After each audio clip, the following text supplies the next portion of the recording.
More and more men are becoming anxious and shy these days, and you're probably one of these men too. But why is that the case? How did it even happen in the first place? That is exactly what I'm going to tell you in this video. So watch until the end to understand how your situation came to be and what you can do about it. I will share my story to give a base layer of context.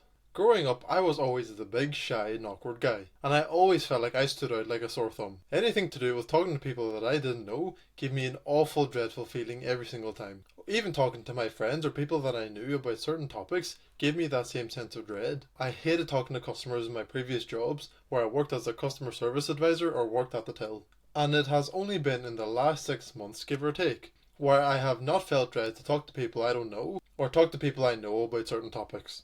But how did I even get to that point of being so socially anxious and shy? The short answer is previous distress at a younger age. More specifically, things that happened to me in secondary school.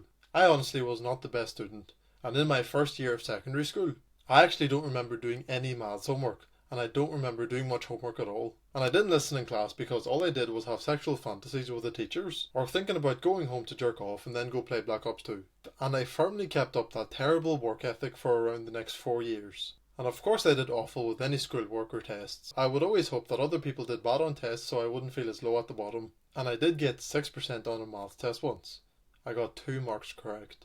Which of course invited endless mockery at my expense. And I was mocked for being that stupid, and mocked even more when I got something wrong. Of course that sounds like nothing to me now, and probably you too, because we both know to be strong, to not care about what people think, and to believe in yourself. But to a 13-year-old boy who wants to fit in, wants to be liked and has no belief in himself, that is one of the hardest things that he can go through. And it was one of the hardest things that I ever went through, but not because of how difficult it was, but because of how weak, fragile and vulnerable I was. So that was the worst of my anxiety and shyness. But did it start any earlier? And how were things when I was a bit younger? Before I went to secondary school, I don't remember ever having any sort of social anxiety or shyness. The only time I remember feeling awkward or shy is one time when I farted loud in class. But that's it. Besides that, I love talking to others, being nice and friendly. I would make a fool out of myself to make others laugh. I would shout swears in my house so my mum would react and my friends would laugh. So the problems didn't come in during my childhood, they came in during my teenage years.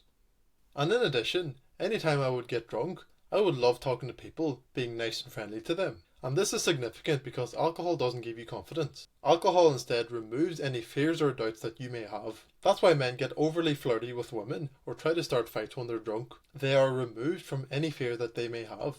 So in short, I was social as a child and I get social when I am drunk, but would be anxious and shy when sober and grown up.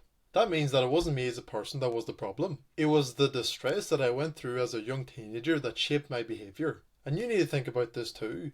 How did you act as a child? And how did you act as a teenager? If there are major differences in the two, then it means you probably have a similar story to me. And you should be able to trace back to an event or string of events that caused you to be anxious and shy now, even if it was in your childhood. And don't discredit any event that you think would have been too small to have any effect on you. Children's brains are primed for learning very quickly, and they learn even quicker when bad things happen to them. That's why they only touch the hot stove once to learn not to do it again. That's why they don't keep annoying the dog after it snapped the first time. That's why they don't ask for certain things from their parents because their parents got annoyed with them the first time. You understand what I'm getting at. So the short answer is that you have likely experienced some sort of childhood or teenage trauma or distress, which caused you serious negative feelings when they happened, and you stopped doing certain things to not feel those negative emotions again, even though you did nothing wrong and you stopped doing things that were good to do. Like socializing with new people and speaking up is my example. And of course, without a doubt, you can fix things and become better.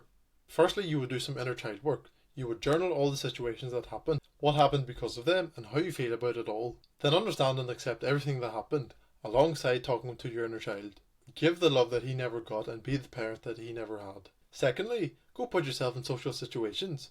Go meet new people and make small talk. Or what I did was get a sales job, which literally requires me to be good at socializing to keep the job. But I did get fired from it recently, so it speaks volumes about how good I am at socializing. Because you are now scared to go into social situations because of your past, but you need to go and experience them, and prove to yourself that everything will be okay. How will you and your brain understand that everything is okay if you don't go through the experience and prove to yourself and your brain that everything will be okay? The solution part isn't as detailed as it could be, but that's because I already made videos on how to cure overthinking and anxiety and how to deal with childhood trauma. So go out and learn everything that you need to know. Then apply it all and become the best possible version of yourself. I know you can do it.